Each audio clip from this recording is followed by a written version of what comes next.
dum dum dum dum dum dum dum dum Space between, space between, space between. Space between. Yo, what's going on? It's Patch Hand, and this is the Space Between podcast. It's late tonight, you know. I told you guys I was going to do a bonus episode one of these days, and here we are. This is what I call a UE, an upstairs episode. One of those ooh-wees, okay? Yeah, I'm alone here. It is 3:21 a.m., and my wife, she's asleep, as one probably should be at 3:21 a.m. You know, she works. She has work in the morning, but I'm sure if she knew I was doing this, she'd say hi to you guys. So hi from Amy, even though she's unconscious. I'm sure that she's thinking about you somewhere in dreamland. If you're watching the live stream, please chime in and say what's going on. Talk to me. Oh, here. Hey. See, this is how many seconds in? I'm about a minute into the podcast, dude, and I'm getting pissed, okay? I'm getting pissed because we had the live stream up, okay? Live stream's going strong. I see my face, but I don't see your comments. I go into the other window where I see my delayed face, and there I see your comments. So I see a comment from Cassandra Porter. It says, "What's up?" Cassandra, what's up? How's it going? Yeah, I'm gonna keep this window open. Hold on, I can do this. There we go. I think this is what's gonna work. All right, so I want to keep this window open, and I'll keep going back to there to see if I can keep track of those comments. But yeah, I'm doing this for a few reasons, you know. Mostly because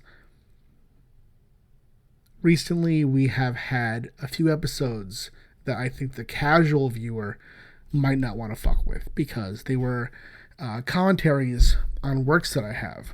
Works that you can now buy on Amazon. You can buy Destiny New York, Amazon. You can buy Little Girl, the collection, which is shipping to Kickstarter backers soon. You can buy that thing on Devil's Dues shop. But yeah, I feel like I have beyond the audience that watches these because they want to know more about our comics. We also have a different audience, mostly our YouTube audience, that just wants to watch the podcast and just wants to watch our reactions.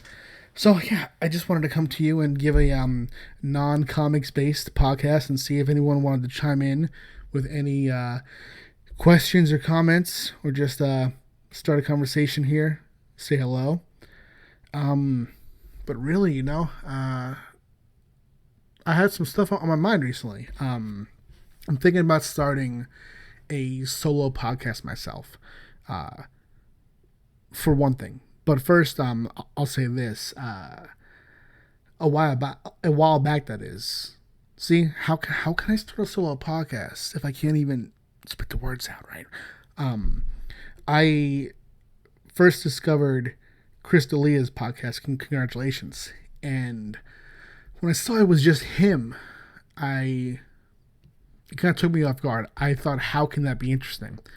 And then I watched it and listened to it, and it's hilarious. It's the funniest podcast that I listen to.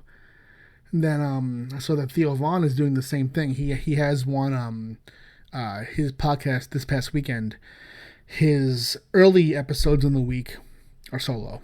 And then later on, he has in the same week, generally he has a guest episode too, where he features someone interesting that he's talking to on as well. And I started thinking about this, and I want to do a podcast about one of my only hobbies, okay? Now, for a while, your boy had no hobbies, okay? For a while, I grew up writing and reading. And reading, I guess, you know, you could call it a hobby. But I was also, as long as I could read, I was writing with the intention to turn that into my career. So it always felt like it was part of the mission, part of that vision, rather than an external hobby. And I had little one-off hobbies growing up. Like for a while, I never got into gaming really. I would game in the singular, right? I wasn't going out there sleeping around with, say, GTA one night. Then I head over and have a few drinks with Call of Duty. And then I get frisky with Portal. No. I was committed, when the games that I was seeing asked if I could put a ring on it, I said yes. I would play games like Buffy the Vampire Slayer Chaos Bleeds. Then I took that relationship so seriously. The next game I played was the regular Buffy the Vampire Slayer game before the Chaos Bleeds, right? That's like when you're dating someone and you take it to the next level and begin to know things about their past, right? I was playing stuff like Crash Bandicoot, Dragon Ball Z. Beyond that, I wasn't ever a gamer. And then, what other hobbies have I had? I've had forced hobbies. I was in karate growing up, I'm not sure if you guys know this, but, right, I don't mean to flex, but I'm a black belt in karate, bitch. Okay? Yeah, I'm a black belt. I might have told you this story on the podcast before, but when I received my black belt, right?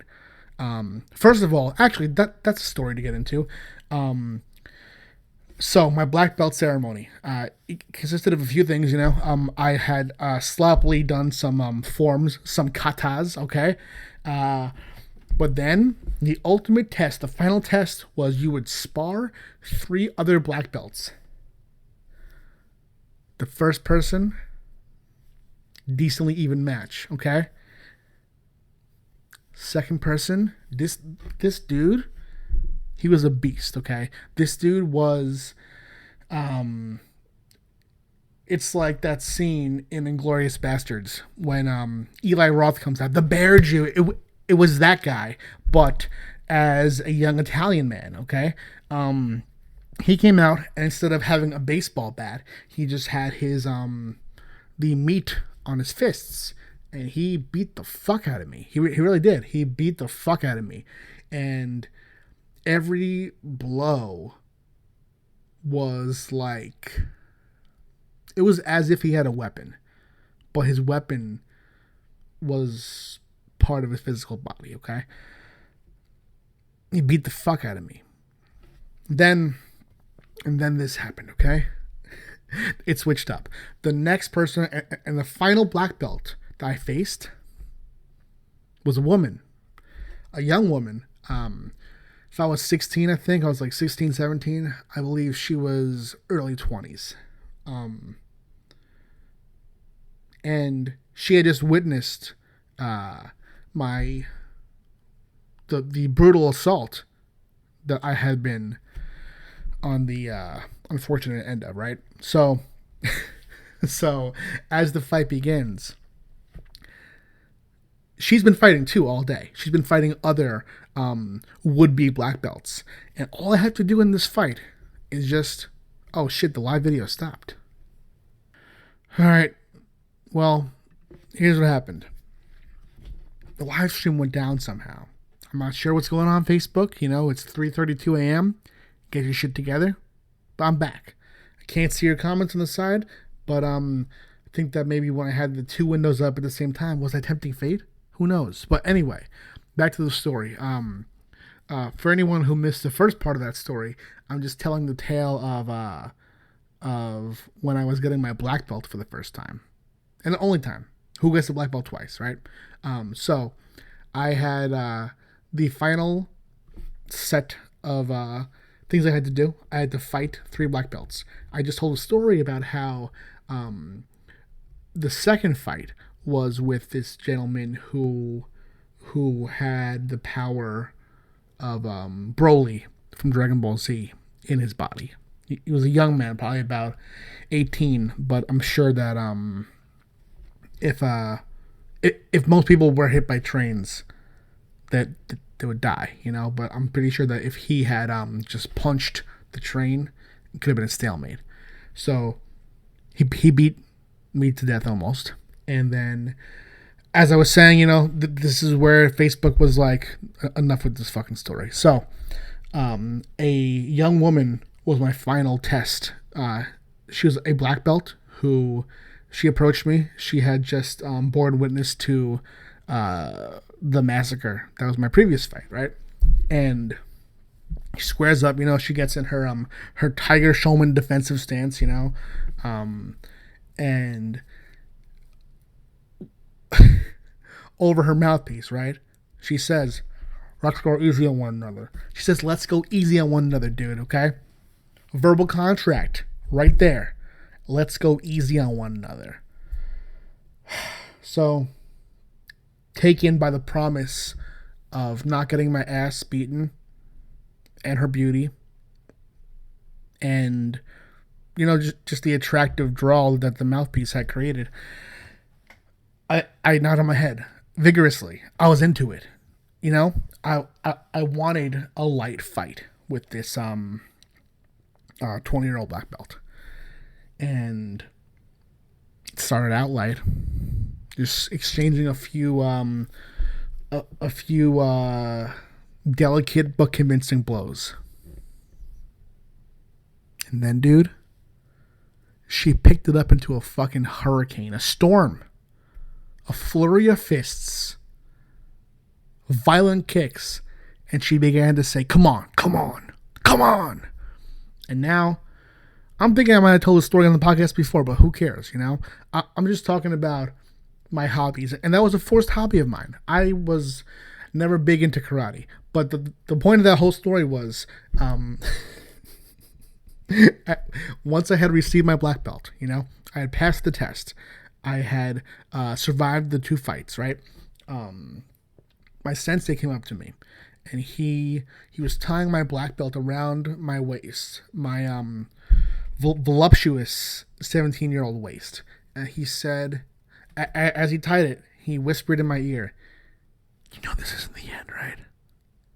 Encouraging words. Little did he know that it was the end. It was very close to the end. But yeah, because you know what?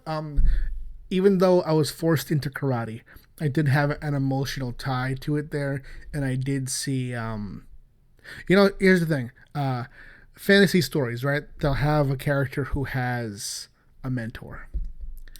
The truth of growing up is that you don't really just have one Dumbledore, right? You have multiple Dumbledores. And my sensei was one of my Dumbledores. He was he was a more vigorous Dumbledore. But I wasn't into it anymore. It wasn't part of my life. And even going on from there, I never had many hobbies. There were things I was obsessed with for a certain period of time, but it usually always tied into a narrative. My life has been dominated by narrative. I was obsessed with, let's see, first Ninja Turtles, the Teenage Mutant ones. Growing up obsessed. Then Jurassic Park, okay? Around the same time as Jurassic Park, I was obsessed with The Lion King. You know, I was that hyena hound. I loved the hyenas. To me, Simba, cool. Zazu, okay. But Ed, Shenzi, and Bonsai, more of that, okay? I loved the sense of humor. And by the way, you may attribute Be Prepared to Scar, okay? And let me tell you something. Scar, incredible voice. Be prepared, right? Dude.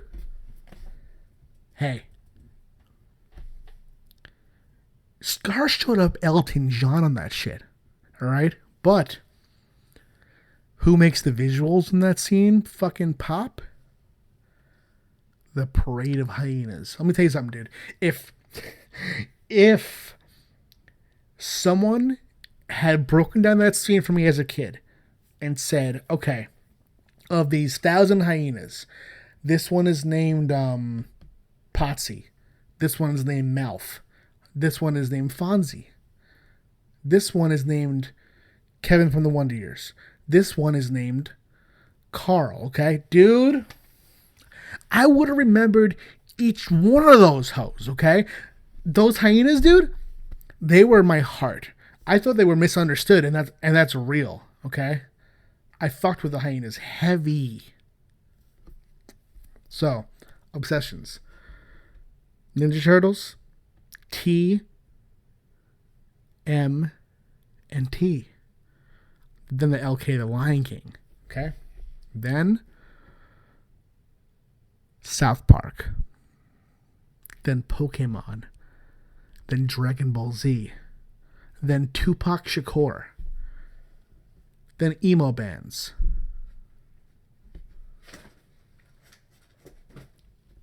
I got a very rude cat here, okay? What else? Buffy the Vampire Slayer. My obsessions define parts of my life. Oh, dude, Beanie Babies.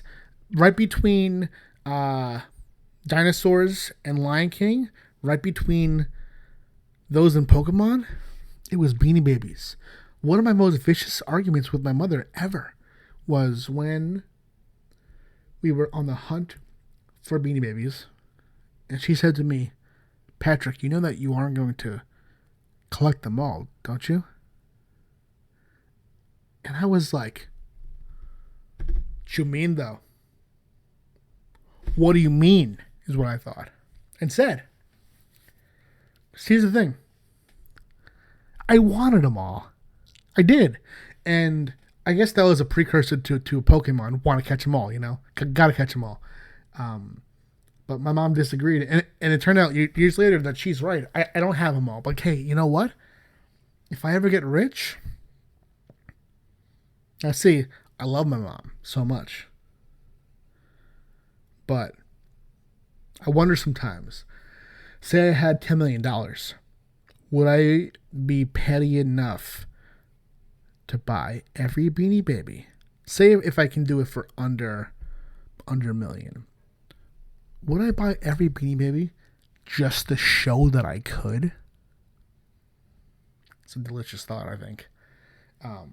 But all right, so those were my obsessions. But as you can see, with Beanie Babies as the exception, they were all part of narrative. So it wasn't really separate from the work that I was doing. You know, I always felt, I never thought that I wouldn't write for my career and my life. You know, I thought when I was young, my idea was, all right, so I love Goosebumps. It's another one. It's another big obsession. I love Goosebumps. So when R.L. Stine passes away, someone's going to have to continue his legacy. Who better than his biggest fan is what I thought. I thought it was going to be me.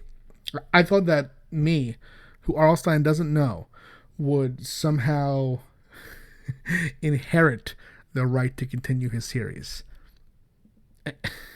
But who would know?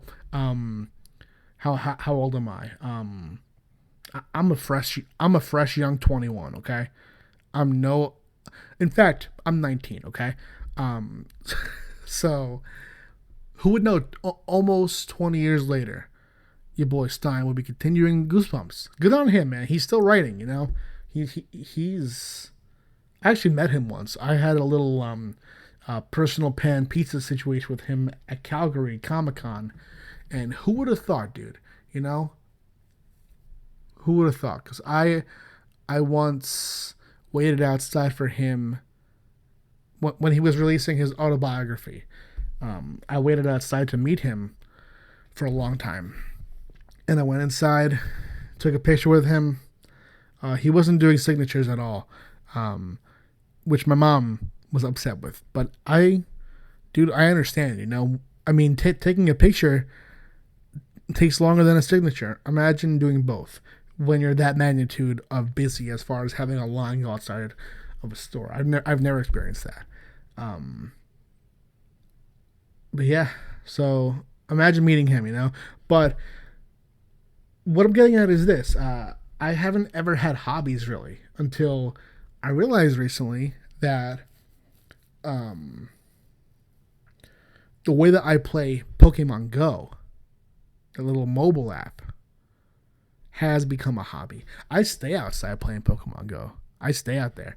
I put in hours, and it's been hard to force myself to not monetize that, because in what I do, I turn everything that I do into narrative. I turn everything I do into content, because that's just how my brain works. And it's been difficult to not try to join that vlog community, because I make vlogs with Amy. We have our own vlog. It's been on hiatus a bit because our filming situation with the camera and the mics, I want to upgrade a little bit. The podcast that we do, this right here, this is just streamed from Facebook Live, and I also hope to upgrade this too. But yeah, I'm thinking about doing a Pokemon Go podcast, dude. I'm thinking about because I notice there's a sort of family friendliness to the Pokemon Go content on YouTube, and I understand that. But I think that I would be able to do a more maybe adult and down to earth, just casual conversation podcast about it. Where I could, there's stories and everything. I have stories about how I got certain trades, how I went to the city, and I went to the city dolo. I was gonna just go from raid to raid, because that's where you can do that. Here on Long Island, if you go into any given raid, you know who's there? Bitch, no one. No one's there, okay? It's me, alone, hopping in the lobby, hopping out, in and out, because there's no one fucking there. In the city, though, if you hit a raid day here, it's great. But, fuck, man, you go to the city, you can hop in a raid, bitch, at any point. Any point, all right? It doesn't matter how big of a raid it is. Oh, say you need 7 people to beat the motherfucker. Say you got Rayquaza snaking around and shit. Boom, go in that hoe. Okay? So, sometimes I go to the city to play. And this day, I went to the city and I met this dude there. And I'm not the most social person. Like, I don't like to meet motherfuckers. Like, I play dolo. Except when I'm with Amy, and that's fun. And I would go and play with friends too, but I don't really try to meet people and walk with them. And when Amy and I do walk with people, right? We walk in a pack the same way. Yo, you know who we are? We're the fucking hyenas. We're the hyenas from Lion King. Because, all right, you see, in Lion King, right? You have Ed, Shenzi, Banzai. Those 3 are the main 3 because they chill together. But dude, there's thousands of other hyenas. They just walk with them, but they don't fuck with them. That's how me and Amy are with Pokemon Go, okay? We roll as that duo. And we'll join a raid squad. We'll walk with them from raid to raid. But when it comes down to it, I'm talking to her, and she's talking to me, okay? Except this one time. In the city, this raid was almost over. And it was a bit out of the very populated area of the city. So I was risking it by going in so late. But I did. And there was only one other person in the party. So I was about to bounce. I was about to go to a bit closer to Penn Station, where there's much more heavily populated raids. There's a very dense area of gyms. And then I see, no, I don't see. This dude calls after me, and he says, "Is that you in the gym?" Is that you in the raid party, he says. And I'm like, yeah. I'm going to be honest. Got a burp. It just happened. It just happened. So this dude says, why you keep going in and out of the party? And he was right. I kept... What I'll do is this. This is what I call the Long Island Shuffle. I've learned that... See, I can't face Rayquaza alone. I can't face a 5-star raid boss alone. Can't face him with 2 or 3 people. It can't be done. It can't be done. So, what I do, right? I'll go in the raid party. It's counting down from however long it is. I think it's like 200 seconds, right? I'm counting down, and then as it approaches 30, if it's still just me, or me and like one other person, I'll dip out. And then I'll go back in when the counter has refreshed, and I'll see if there's more people going to be in there. Because I'm not going to waste my time or their time in a raid that I can't beat, right? So this dude was like, hold up, let's see if we could do it. And I wanted to let him down easy and tell him, dude, we can't do it, It doesn't matter who you have, it doesn't matter who I have. I feel like we can't do this. But he seemed a nice fellow, right? So I was like, all right, you know what? I'll just play for the fuck of it. We go back in. There's mad people in the lobby. It's trainered out. It's gang, gang, gang. We kicked our Rayquaza. And me? Dude, I'm ready to fucking go, okay? I'm ready to go walk. I wanted to try this chicken spot, Jollibee. It's a Filipino fried chicken fast food restaurant. Which that's why you never heard of it. So specific. But there's one in the city, and my plan was to do a few raids and then hit there early. I maybe do 2 raids, hit Jollibee, then hit a few more raids and go home. But this dude was like, he asked me if I wanted to walk with him and raid with him. And in my head, I thought this. Grateful thought number 1. If, in full disclosure, right now, for no reason, no sexual reason, no physical reason, gotta be honest, I'm grabbing my nipple. It was just there, and my hand ended up to be here, and I just felt it fasten onto that little rudder, okay? Just grabbed onto it. But, so this dude, right, he, all right, I had a few thoughts in my head to walk with him. My first thought was this. No, because I want the freedom to go ba ba ba, right? If I see a raid I want to do here, I want to just go to it and do it. I like that freedom. I like to be able to walk and just to be that little guy who just kind of weaving in and out of the crowds, not part of the crowds, just weaving, But then two, the second thing I thought was, you know what? If this guy hadn't called after me, I would not have been in that raid, right? And with him, if we were friends on Pokemon Go, we can get some extra bonus shit if we do each raid together.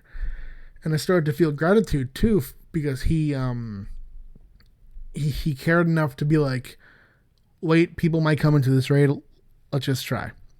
And I wouldn't have because he knew it was me, because I had one of those portable chargers, but with the wire hooked into the phone. So he took the initiative to point me out and take a social risk and be like, is that you in the gym?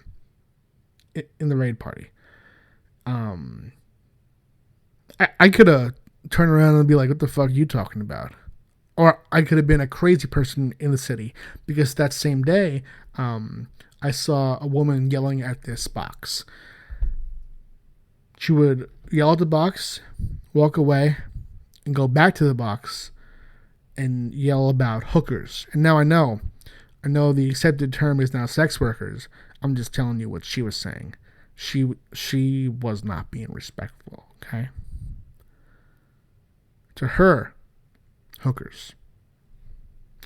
So I thought she was crazy yelling at this box. Turns out the truth is, the box is a phone. I didn't know. It's not a payphone situation. It's like a thin, futurish box that you speak into and you call people into. I didn't know that at the time. But I could have been like what I thought she was doing. And I could have turned around. I could have called him a hooker. I could have yelled at him as if he were a box. But I didn't. I instead told him that was me in the gym party. So he took a social risk, man. And the truth is, I wouldn't have done that shit. I would have just been like, oh, well, keep it moving. So I was grateful to him for that. And then he garnered even more of my gratitude when he offered me, for no reason other than the kindness of his heart, he offered me a regional Pokemon, because he had went to this event, and at these official Pokemon events, there are these region exclusive Pokemon, right? And like say that there's a Pokemon that you can only get if you travel to the Philippines, right? Just an example. A way to get that by not going there is to go to one of these events, and they might release in each of these events one of those regional exclusive Pokemon. And he had this one Pokemon in droves. The Pokemon's name is Relicanth. And Relicanth looks like you took a fish and rolled him around in the dirt a little bit and then cut his gills into shreds a little bit. Nothing crazy. No early Jeffrey Dahmer type action. Just some quick slits, some fisherman slits actually. That's what Relicanth looks like. It's kind of wouldn't call him cute. I would call him more of he's a handsome Pokemon, okay?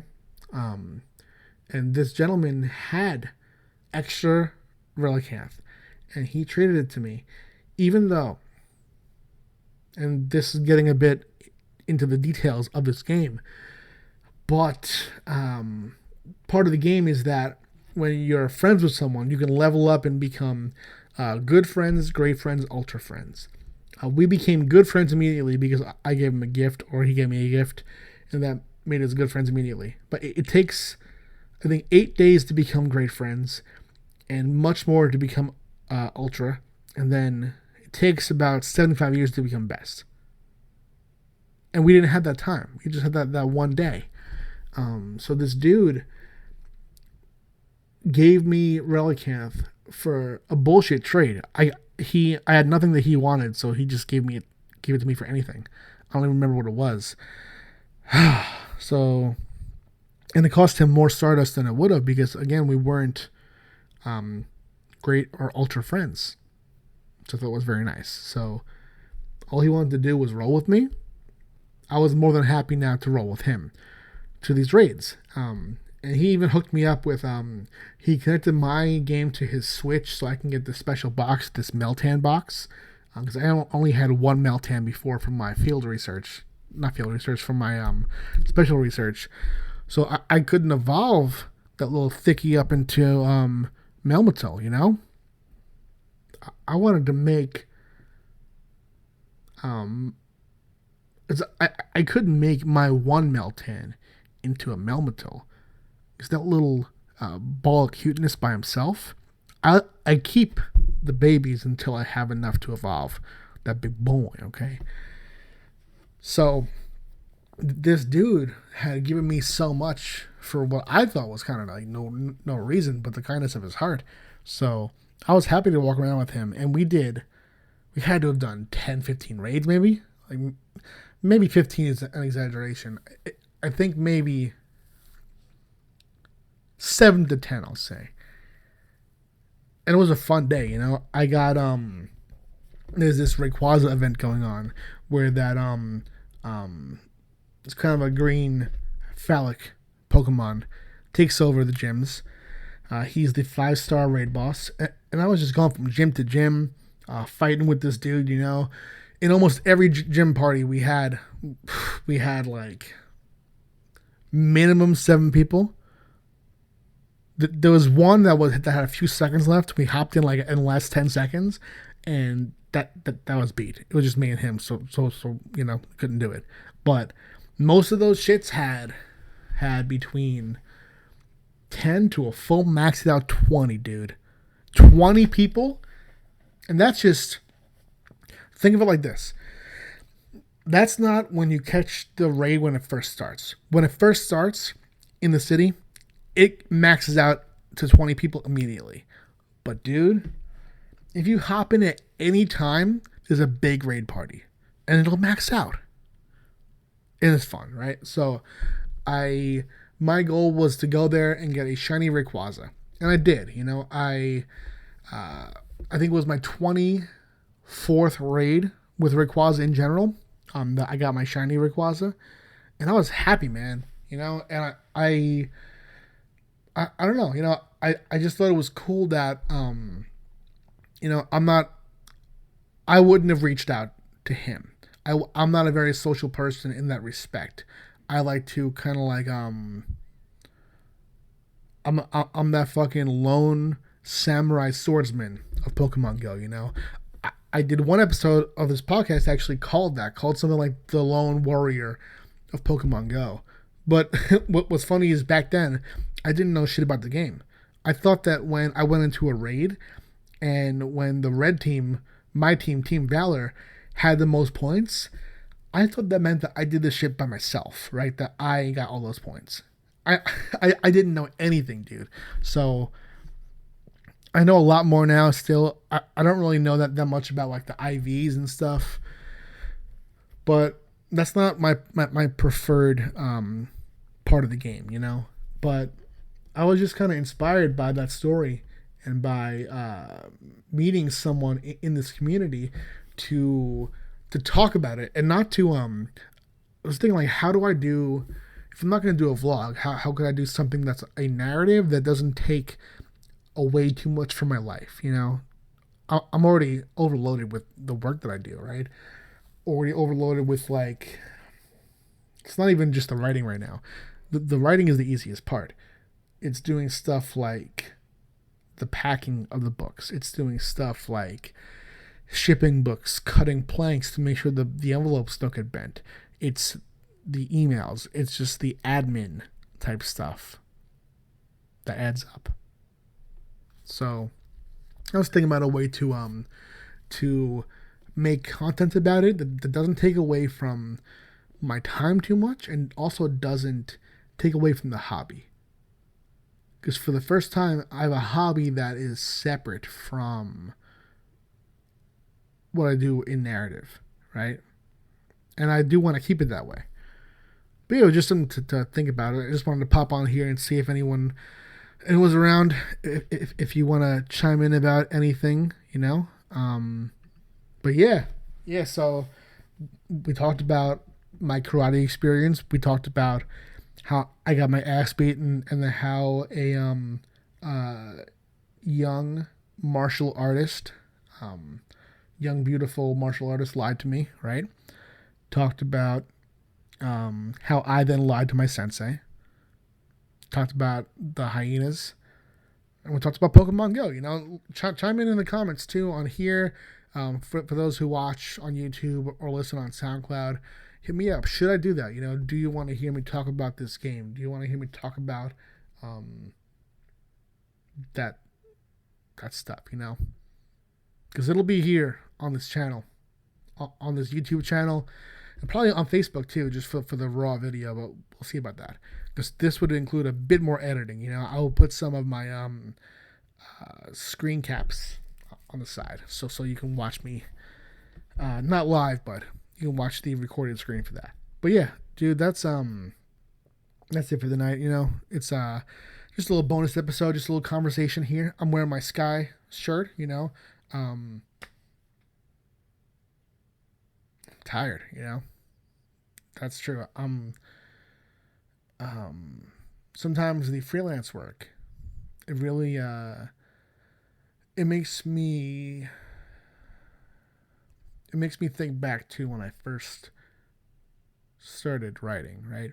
It makes me think like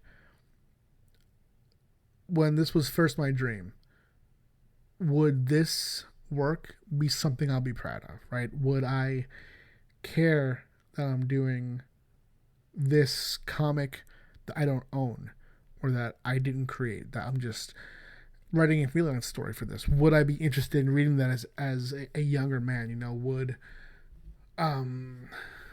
the stuff I'm doing for money make me as a younger man proud, you know?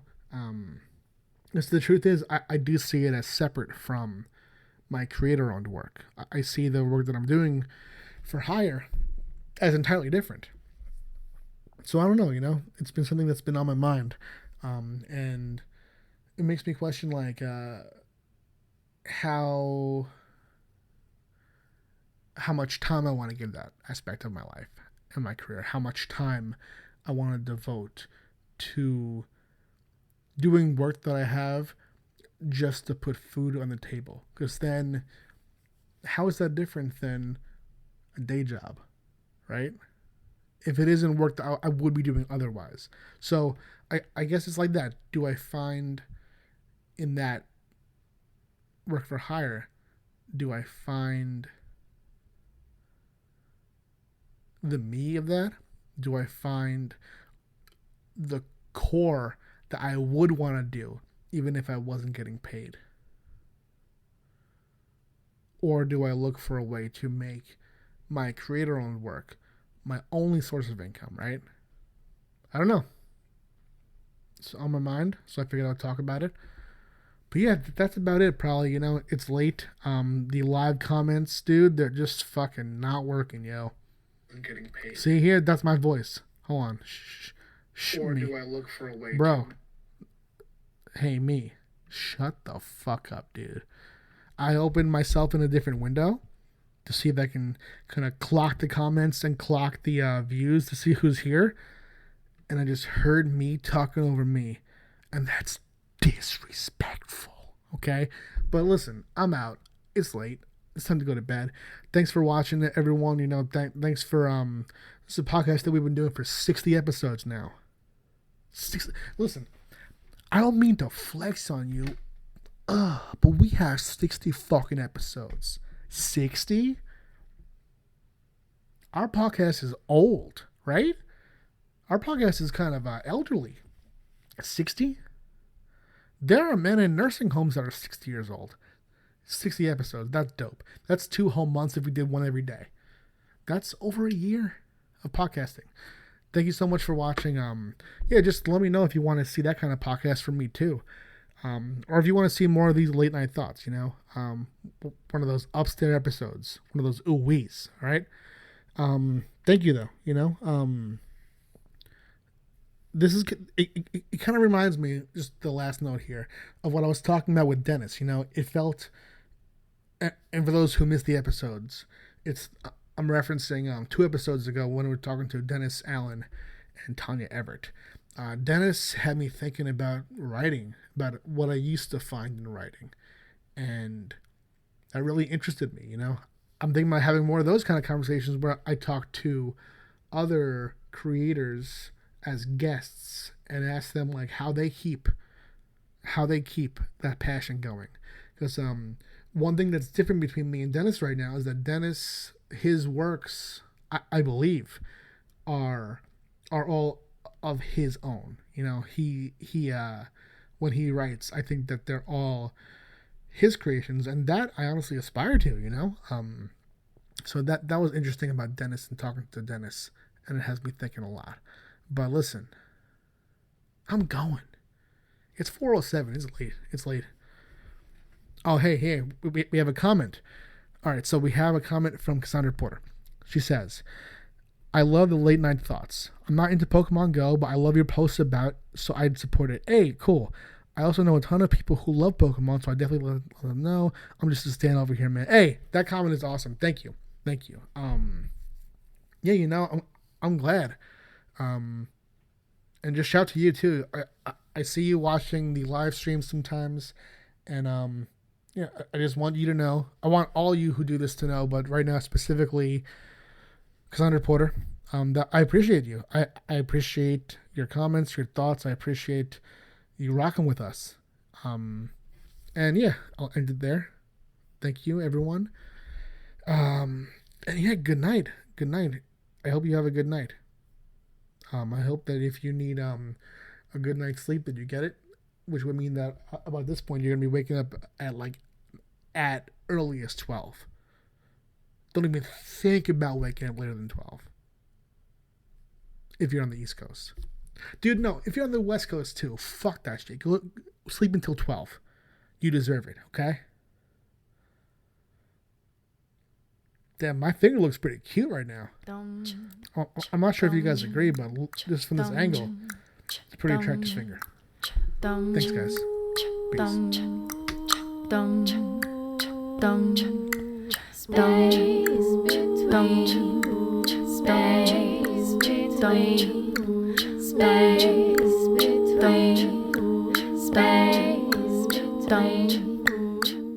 Space between.